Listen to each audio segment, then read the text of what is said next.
పెట్టాలి దీపం. కానీ కార్తీక పౌర్ణమి నాడు దీపం వెలిగిస్తే వెలిగించి వెళ్ళిపోకూడదు. కొవ్వొత్తితో అస్సలు వెలిగించకూడదు దీపాన్ని. ఎందుకంటే అది చచ్చిపోయిన జంతువు యొక్క కొవ్వుతో తయారు చేయబడుతుంది. వెంటనే ఆ దీపం అపవిత్రం అవుతుంది. కాబట్టి కొవ్వొత్తులతో వెలిగించకూడదు, అగ్గిపుల్లతో వెలిగించకూడదు. కార్తీక పౌర్ణమి నాడు సుగంధమైనటువంటి దాంతో, అంటే అగరుపుల్ల వెలిగించుకుని అగరపుల్లతో దీపాన్ని వెలిగించుకోవాలి. వెలిగించి వదిలేయకూడదు. దాంట్లోకి వెంటనే అక్షతలు తీసుకుని చేత్తో పట్టుకుని దామోదరమావాహయామి అని కానీ త్రయంబకమావాహయామి అని కానీ రెండు మాటలలో ఏదో ఒకటి చెప్పాలి.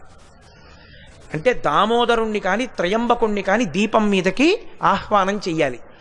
ఎక్కడైనా చెత్త ఉండిపోయినా కూడా రేపు లౌకికాగ్నితో వెలిగించకూడదు. ఈ ఆవాహన చేయబడిన దీపంతో వెలిగించి ఆ దీపం దగ్గర నిలబడి ఒక మాట చెప్పాలి అందరు. కీటాహ పతంగాహ